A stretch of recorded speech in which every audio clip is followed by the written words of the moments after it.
Hello everybody, 17 अगस्त 2020 worksheet आ गई है class 10th की। विद्युत यानी कि बिजली के बारे में हम लोग इलेक्ट्रिसिटी के बारे में हम पढ़ रहे थे। लास्ट वर्कशीट में भी हमने पढ़ा। आज हम पढ़ने वाले हैं प्रतिरोध के बारे में। हमने पिछली बार पढ़ा, ओम का नियम भी पढ़ा कि प्रतिरोध कैसे होता है और क्या होता है और क्यों होता है। प्रतिरोध किसी चालक का वह गुण जिसके द्वारा उस पदार्थ के धारा के प्रवाह का विरोध किया जाता है, उसको प्रतिरोध कहते हैं। किसी भी तार में जो प्रतिरोध होता है वो क्या होता है? धारा प्रवाह को रोकने वाली एक शक्ति या एक गुण, जिसके कारण चालक क्या करता है, चालक के अंदर उसका विरोध किया जाता है धारा के प्रवाह का। ओम का नियम जो हमने पढ़ा था उसमें बताया गया था विभवांतर यानी कि V धारा I के बीच का अनुपात एक स्थिरांक है जिसे हम प्रतिरोध कहते हैं, है ना। V is directly proportional to I। V हमेशा सीधा अनुपात में होता है I के, और उसके बीच में अगर हमें सूचकांक लगाना पड़ता है तो हम लगा देते हैं R, I R। V is equal to I R। R यहाँ पर क्या होता है? स्थिरांक होता है। ये हम लास्ट वर्कशीट में कर चुके हैं। अगला क्वेश्चन कहता है किसी चालक का प्रतिरोध उसके आकार, प्रकृति और पदार्थ की प्रकृति पर निर्भर करता है। ये बात हम सीखने वाले हैं अभी कि कैसे उसकी लंबाई पर, उसके क्षेत्रफल पर, काट क्षेत्रफल पर और पदार्थ की प्रकृति पर किस प्रकार निर्भर करता है किसी चालक का प्रतिरोध। चलिए शुरू करते हैं। अगला क्वेश्चन कहता है चालक की यही इसी को एक्सप्लेन करने वाले हैं हम। चालक की लंबाई यानी कि जितना लंबा तार होगा उतनी ज़्यादा प्रतिरोध होगा। इस बात को समझिएगा, जितना ज़्यादा लंबा तार होगा उतना ज़्यादा प्रतिरोध होगा, यानी कि डायरेक्टली प्रोपोर्शनल हो गया। ये बात समझ में आई बच्चे? जितना बड़ा तार उतनी लंबी प्रतिरोध, जितना मोटा तार उतना कम प्रतिरोध, जितना मोटा तार उतना कम प्रतिरोध, यानी कि मोटे तार में करंट गुजारना आसान होता है पतले तार की बजाय। ये बात समझ में आ गई। आगे अगर यहाँ पर ये दूसरा पॉइंट, दोनों पॉइंट हो गए, एल और ए वाले हो गए, लेंथ और वो वाले। अब चालक के पदार्थ की प्रकृति, जो विद्युत रोधी प्रतिरोध होते हैं वहाँ पर ऑब्वियसली विद्युत रोधी होंगे तो वो विद्युत के अगेंस्ट काम करेंगे। कुचालक होंगे तो उसमें प्रतिरोध ज़्यादा होगा, जो सुचालक होंगे उसमें प्रतिरोध कम होगा। समझ में आ गई ये बात? जो प्रतिरोधी हैं उनमें प्रतिरोध क्या होता है? ऑब्वियसली ज़्यादा होता है। ठीक है बच्चे, आगे करते हैं। पदार्थ का तापमान, ताप के मतलब अगर ठंड है तो प्रतिरोध कम होगा, अगर गर्म है तार अगर गर्म है तो प्रतिरोध ज़्यादा होगा। इस बात को भी समझिए। जो प्रतिरोध, अगर ठंड है तार ठंडा है तो प्रतिरोध कम होगा, अगर तापमान ज़्यादा है तो प्रतिरोध ज़्यादा होगा। ये दोनों, ये सारी चीज़ें समझ में आ गई। 4 बिंदु यहाँ पर समझ में आ गए आपके। प्रतिरोध किस किस चीज़ पर निर्भर करता है? इन चीज़ों पर निर्भर करता है। अब हम फॉर्मूला डिराइव करने की कोशिश करते हैं। R is directly proportional to L, R is inversely proportional to A, यानी कि A के घटने पर R बढ़ता है, L के बढ़ने पर R बढ़ता है। ठीक है बच्चे, डायरेक्टली प्रोपोर्शनल का मतलब दोनों साथ बढ़ेंगे। इनवर्सली प्रोपोर्शनल, बटे का मतलब होता है 1/A का मतलब होता है एक घटेगा तो दूसरा बढ़ेगा। एरिया अगर कम होगा, ये जो तार की मोटाई का एरिया है, ये तार की मोटाई अगर कम होगी तो प्रतिरोध बढ़ेगा। तो R क्या हो गया? Directly proportional to L/A, L/A। और ये प्रोपोर्शनल को हटाने के लिए और बराबर का निशान लगाने के लिए हमने लगा दिया रो। यहाँ पर हमने एक चीज़ का इस्तेमाल किया गया है, रो। इसको मैं समझा देती हूँ। रो का मतलब क्या होता है, देखिए।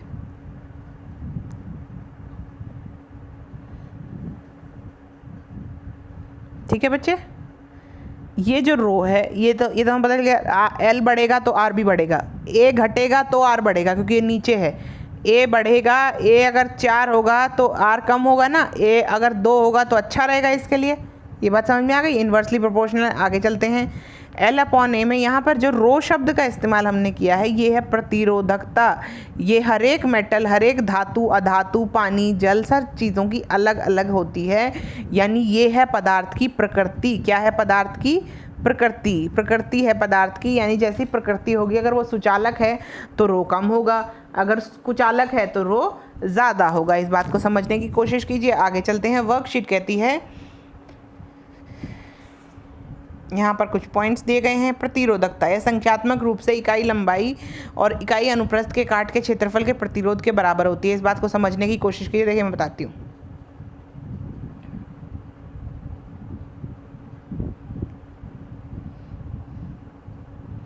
हमने कहा R is equal to rho L/A। इसके बारे में पढ़ रहे हैं हम, प्रतिरोधकता के बारे में पढ़ रहे हैं। यहाँ पर A चला जाएगा, यहाँ पर A, ये 1 हो जाए और ये 1 हो जाए तो ये इसके बराबर हो जाती है। ये बात समझ में आ गई?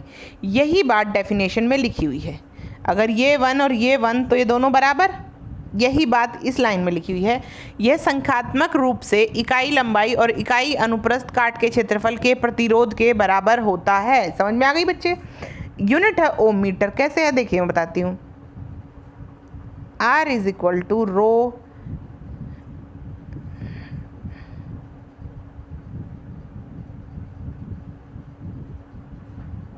R is equal to rho L upon A। ठीक है बच्चे, ये मीटर में होता है, ये मीटर स्क्वायर में होता है। इससे ये काट दो तो यहाँ सिर्फ 1 मीटर बचा। इस मीटर को यहाँ ले जाओ तो ये बचा row is equal to R metre.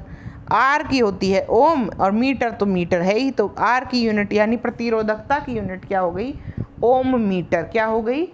Om metre. चलिए आगे चलते हैं। अगला क्वेश्चन क्या, अगला पॉइंट क्या कहता है? अगला पॉइंट कहता है यह पदार्थ की लंबाई मोटाई पर क्षेत्रफल पर निर्भर नहीं करता परंतु पदार्थ की प्रकृति और ताप पर निर्भर करता है। बिल्कुल सही बात है ना? रो का कोई लेना देना नहीं है लंबाई और एरिया से, यह प्रकृति पर निर्भर करता है। विभिन्न पदार्थों की प्रतिरोधकता अलग अलग होती है। देखिए यहाँ पर दी गई है सिल्वर की, टंगस्टन की। सिल्वर की सबसे कम है, टंगस्टन की उससे ज़्यादा है, कांच की इतनी ज़्यादा है उसमें से करंट जा ही नहीं पाएगा। यहाँ -10 की पावर माइनस में है, यहाँ 10 की पावर पॉजिटिव है। समझ रहे हैं? तो अब देखिए किसकी सबसे ज़्यादा होती है? विद्युतरोधी की सबसे ज़्यादा, फिर मिश्र धातु की, और सबसे कम होती है चालक की, क्योंकि चालक को तो करंट ले जाना है ना। चलिए अब हम आते हैं यहाँ पर कुछ पॉइंट्स लिखे हैं उसको भी पढ़ लेते हैं।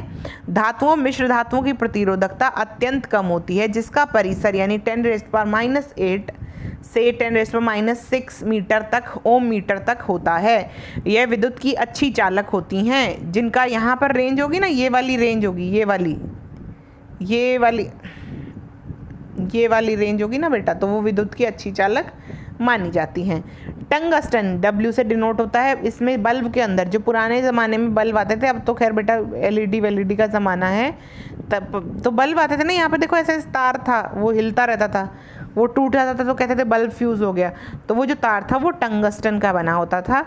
कॉपर एल्यूमिनियम से विद्युत संचरण में उपयोग होने वाली तारों का निर्माण, जो घरों में इस्तेमाल होती हैं बिजली सप्लाई की तारें, एल्यूमिनियम और कॉपर की ही बनी होती हैं। विद्युत रोधी पदार्थों की प्रतिरोधकता इतने से इतनी कोटि की होती है, इतनी ज़्यादा होती है, 10 की पावर 12 और 10 की पावर 17, मतलब 10 एक को 12 जीरो लगा दो, 17 जीरो लगा दो, इतनी प्रतिरोधकता होती है रबड़ और कांच में, इसलिए उनमें से करंट कभी पास नहीं होता है।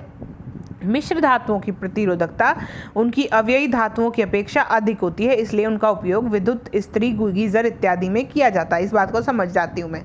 देखो बेटा, मिश्र धातु बनाई जाती है, जैसे कि मैं एग्जांपल देती हूँ आपको निक्रोम का। निक्रोम एक मिश्र धातु है जो बनाई किससे जाती है? जो तीन चीज़ों से मिलकर बनी थी। नी से निकल, क्रोम से बनता है क्रोमियम, क्रोमियम से बनती है, ठीक है, और थोड़ा सा मिलाया जाता है मैंगनीज। इन तीनों चीज़ों को मिलाने के बाद हीटर की तार बनाई जाती है निक्रोम से। हीटर की तार का मेन मकसद है कि जो भी विद्युत धारा उससे गुजर रही है उसका विरोध किया जाए, उसका प्रतिरोध किया जाए, ताकि तार गर्म हो जाए और उसमें से या तो रोशनी प्राप्त हो या फिर गर्मी प्राप्त हो। ये दोनों ही मकसद से ज़्यादा प्रतिरोधी तारें बनाई जाती हैं ताकि गीज़र और इस्त्री में उसका इस्तेमाल हो सके। अगले क्वेश्चन पे आते हैं। क्वेश्चन कहता है किसी चालक का प्रतिरोध किन कारकों पर निर्भर करता है? देखिए आप लिखना शुरू कीजिए। किसी भी चालक का प्रतिरोध, यहाँ से शुरू करेंगे। यहाँ 3 चीज़ें लिखी हुई हैं, चौथा पॉइंट यहाँ पर दिया, पदार्थ का तापमान। ठीक है बच्चे, चालक की लंबाई, अनुप्रस्थ काट का क्षेत्रफल, पदार्थ की प्रकृति और पदार्थ का तापमान। लेकिन ये लिखने से काम नहीं चलेगा, आपको ये पूरा एक्सप्लेन करके लिखना है। चालक की लंबाई पर किस तरह डिपेंड करता है? चालक की लंबाई ज़्यादा होगी तो प्रतिरोध भी ज़्यादा होगा। चालक की लंबाई ज़्यादा होगी तो प्रतिरोध भी ज़्यादा होगा। क्षेत्रफल अगर ज़्यादा होगा तो प्रतिरोध कम होगा। क्षेत्रफल अगर ज़्यादा होगा तो प्रतिरोध कम होगा, क्षेत्रफल कम होगा तो प्रतिरोध ज़्यादा होगा। इसका अर्थ हुआ पतली तारों में ज़्यादा प्रतिरोध होता है और मोटी तारों में कम प्रतिरोध होता है। चालक के पदार्थ की प्रकृति, जिसके बारे में हम डिस्कस कर रहे हैं, जिसको हमने रो से भी डिनोट किया है। रो क्या होता है? एक तरह की प्रतिरोधकता टाइप होता है जिसमें हर एक पदार्थ की प्रतिरोधकता अलग अलग तरह से होती है।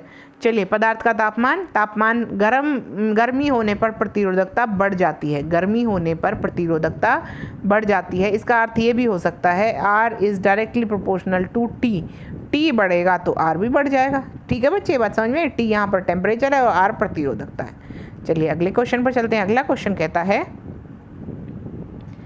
एक तार जिसकी लंबाई L है और प्रतिरोध R है, तो खींचे जाने पर उसके अनुप्रस्थ की काट की त्रिज्या आधी हो जाती है। खींची गई तार का प्रतिरोध क्या हो जाएगा? कम होगा कि ज़्यादा होगा? चलो बच्चों व्हाइट बोर्ड पे चलते हैं। ये था ओरिजिनल तार बच्चे।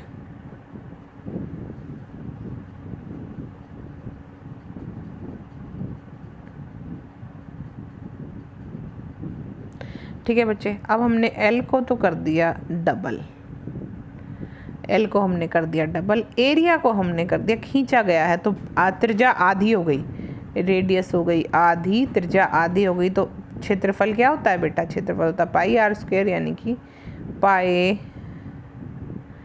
आर बाई 2 का स्क्वायर, यानी ये हो गया पाई आर स्क्वायर बाई 4 हो गया आपका रेडियस, ये क्षेत्रफल। ठीक है, और होता क्या है? आर, रो तो फिक्स है, इसको कोई बदल नहीं सकता। ये हो गई 12 और नीचे वाला हो गया a बाई 4। ठीक है, ये 4 ऊपर चला जाएगा तो जाएगा 8 L बटा A, यानी कि जो भी प्रतिरोधकता है नई वाली वो पिछली प्रतिरोधकता की कितने गुना हो गई? 8 गुना। तो हमसे पूछा गया था खींची गई तार का प्रतिरोध क्या हो जाएगा? 8 गुना बढ़ जाएगा। कितना हो जाएगा बच्चे? 8 गुना बढ़ जाएगा, और करके भी दिखाना है कैसे बढ़ जाएगा। ये बात समझ में आई? अगले क्वेश्चन पर चलते हैं। कॉपर को विद्युत संचरण की तारों में क्यों प्रयोग करते हैं? मैं 3 कारण आपको लिखवाती हूँ, बाकी कारण आप अपने मन से सोचकर भी लिख सकते हैं। कॉपर को पहले तो इसकी क्या होती है? विद्युत प्रतिरोध कम होता है। देखिए प्रतिरोध कितना होता है? कॉपर की तारों का प्रतिरोध इस वाली कोटि में आता है 10⁻⁻⁻ ओम से मीटर से 10⁻⁻⁶ ओम, इसलिए ये विद्युत की अच्छी चालक मानी जाती हैं। पहला कारण हो गया, क्योंकि यहाँ पर प्रतिरोधकता अत्यंत कम होती है, पहला क्वेश्चन। दूसरा, कॉपर क्या है? अफोर्डेबल है, आसानी से मिल जाता है, आसानी से मिल जाता है, ज़्यादा महंगा नहीं होता है, ज़्यादा महंगा नहीं होता है। मैं चांदी सोने के भी तारे बना सकती हूँ, वो भी गुड कंडक्टर हैं। चांदी भी गुड कंडक्टर बताया ना, अच्छा चालक है, उसमें प्रतिरोधकता कम होती है, लेकिन चांदी की तारें बनाना इज़ वेरी महंगा, बहुत महंगा काम है। तीसरा और चौथी चीज़ है, जो कॉपर की तारें होती हैं, कॉपर क्या है? धातु है। कॉपर धातु होने के कारण इसकी तारें बनाना बहुत ही आसान होता है। तारे क्योंकि ये मैलिएबल और डक्टाइल होती हैं, तो इनको तारों में और चद्दरों के रूप में आसानी से बदला जा सकता है। ये तीसरे क्वेश्चन का आंसर। चौथा आंसर, विद्युत संचरण की तारों का प्रतिरोध क्या होता है? देखिए विद्युत संचरण की तारों का प्रतिरोध ये होता है, यहाँ पर लिखा है, ये वाला होता है। विद्युत संचरण की तारों का प्रतिरोध 10⁻⁸ ओम मीटर से 10⁻⁶ ओम मीटर तक होता है। चलिए बच्चों अगला क्वेश्चन करते हैं। अगला क्वेश्चन कहता है वैद्युत तापन युक्तियों के निर्माण में तापन अवयव शुद्ध धातुओं की अपेक्षा मिश्र धातुओं से क्यों बनाए जाते हैं?